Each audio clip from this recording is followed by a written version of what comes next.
Hello, my name is Aaron and today we're going to be talking about the Sony A5100 and whether it is still a good camera to buy in 2019.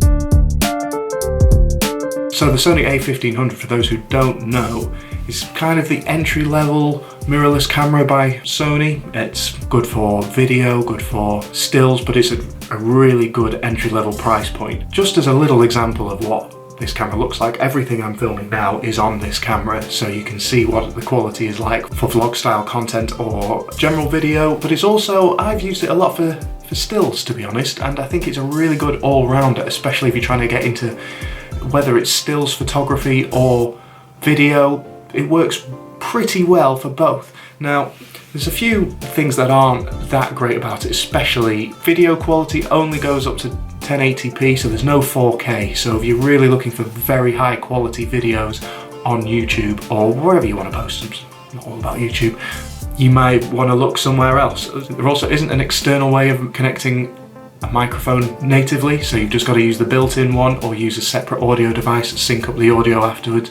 Not ideal, but again, here we're just using the audio from the camera, so you get a really good example of what you can expect in a quiet-ish room.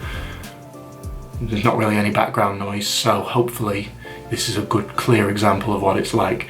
Now also I'm going to show throughout the video some bits and bobs of stills and video that I've taken using this camera. There's some light editing on everything, because most of it's taken from other videos that I've already done or shots that have been used other places online, but this is just light touching up in Lightroom. So this is a good example of the type of thing that you can expect to get from this camera. So everything that I'm using in this video, and in fact all the shots taken so far that you have seen and all the video taken so far, is using the kit lens that comes with the camera, which, well, comes with most versions of the camera. I think you can get a version of it with no lens at all, but the main version that's sold officially from Sony and the one you will see on Amazon and places like that is the 16 to 50mm kit lens. Now this is a really good solid all-round lens. I really like it because it's really compact in size. The camera itself is really small, and having a lens that shrinks down to the size that it does when it's not in operation makes it really handy to fit in a pocket, and it's a really good strong selling point over a larger DSLR camera or even a larger mirrorless camera, even the other ones from Sony. Then you're looking at a lot more money as well. The A7 range, you're paying a lot more, but then also you might not just be able to fit in your pocket. It's really good for quick street photography, vlogging on the go. It's also got the 1080-degree flip-up screen, which is great for if you're taking shots of yourself or doing vlog content. It's great for this now because I can monitor how I look on the screen without having to run around the back of the camera and check it, or to have a second monitor output, which is obviously where the money starts ramping up. And this is why this camera is so great for beginners, is that you get everything that you need pretty much to make a fairly decent start into the world of photography without having to break the bank, because you might be just thinking, oh man, I want to make a few videos here and there, I want to take a few shots here and there, but you just look at the price of photo gear online, you look at reviews and other videos by people on YouTube, and you think, oh, I can't spend that much on something I don't even know, I'm not sure. So this is if you step up from using your smartphone. Now, you could argue that a lot of smartphones now, especially the newer ones like Pixel 3 and the latest Samsung, I think the S10 is coming out in a couple of months' time, and the latest iPhone, the cameras on them are great. If you're just taking a few shots here and there, I don't see the need to go from that point to this point. But I think if you want to make videos, if you want to have the E-mount lens which comes onto this, and you're thinking, well, I might want to change lens. If you've got old lenses for other cameras, you can get adapters to swap them on and off. Great if you want to get a telephoto lens, portrait photography. You've got a lot more options using a camera like this. So a few other reasons why you might pick this camera.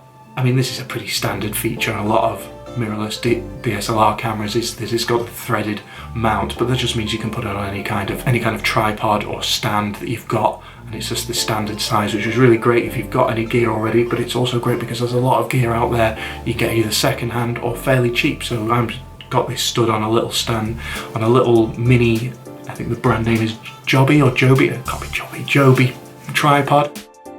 This probably only costs £4 or £5 or something, and then boom, you've got a really nice steady thing. You don't have to worry about any of that with this camera. So as you can see, the autofocus is pretty good. I can move it in and back away from the camera. So this camera's got a lot of great features that you might also not get on something like a smartphone or an entry-level point-and-click camera, is that you can control the ISO, which means you can take photos in lower light much more effectively. You can change the shutter speed, which is great if you're taking things that are moving a little bit more quickly, or you just need to capture maybe someone who's running or something like that, or however you need to use it. It's also got great image stabilization built in natively and works with the kit lens. Now this won't work with all lenses that you can use, but it should work with most of the Sony E-mount lenses. So that's worth checking. It'll be marked as OSS, image stabilization, if you decide to get a different lens. But it is great that that comes with the lens as standard, and you can really notice it, which makes it a great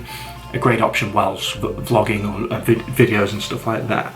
Now, as I said, there is an E-mount lens type on this camera. You can get adapters to other type, but that's if you are shopping around for other lenses once you've got this camera, that's the lens type that you need to be looking for. It's an APS-C crop, which means it's a crop sensor, but to be honest, you can put FE lenses on here, the image will just be brought in a little bit, but they still look great. So the price point on this camera, which I guess is what we're all about, is whether this camera is still worth it 4 or 5 years after release, because I've had it now since 2017, so I've paid a little bit more than the price is for it now.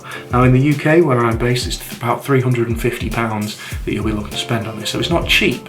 It's about as cheap as an entry-level mirrorless camera will get. You can get DSLRs that are cheaper, but then you're looking at the larger form factor.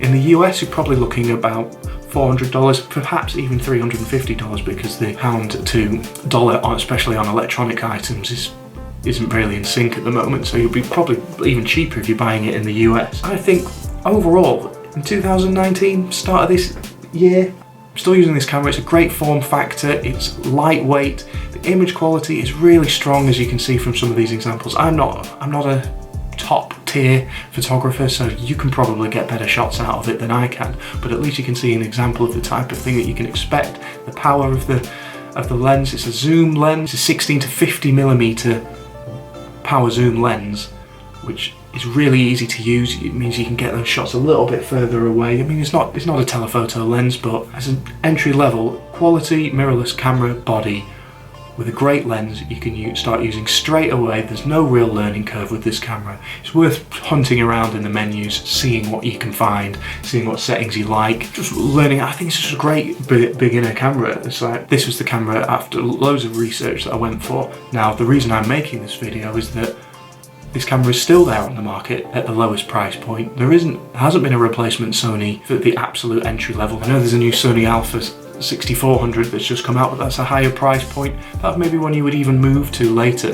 Though I think there'll be an argument to go to a full-size sensor after this camera. I've done a lot of talking, but I think the choice is yours, really. I would definitely recommend it at that price point. You're not going to get a better camera than this. You can use it for everything. You really can. As I said, just put it in your pocket, go out and take photos. It really breaks down that barrier of entry, but it also breaks down the barrier of feeling, especially if you're taking street photography, or you don't want to take tons of gear out with you on the road if you're going on to doing some hiking or a holiday. So I've taken this camera, as you can see from some of the shots, over to Japan. I didn't want to take a huge camera out there. I didn't want to be lugging around, especially if you're walking around the city a lot. It was great to just get it out of your pocket and take really great shots. 1080p video, great for YouTube, great for home movies, great for a lot of things. As I said, there are some things that you may think a little bit out of date. No 4K video may be enough to put people off, and that might be a defining factor. So yeah, that's the A5100, a camera that I still, after a few years, use a lot and still recommend if you're looking for an entry-level camera. If you've already got an entry-level camera, if you've already got a DSLR that you're reasonably happy with, you wouldn't really be looking at changing to this camera unless you just wanted that small form factor. Great if you've already got some Sony E-mount lenses, or a way of adapting the lenses that you've already got. So overall, a great entry-level camera. If you think I've missed anything out about this camera that you think is essential for beginners, please let me know, because it's great to know what thoughts and feelings people have about this camera, whether people have had issues with it that I've not come across, or if there's anything, cool features or things that you find a bit annoying about it.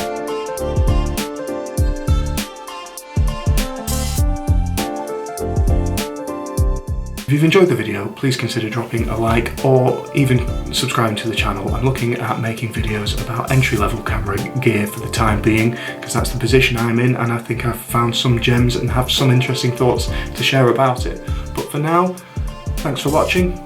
See you next time.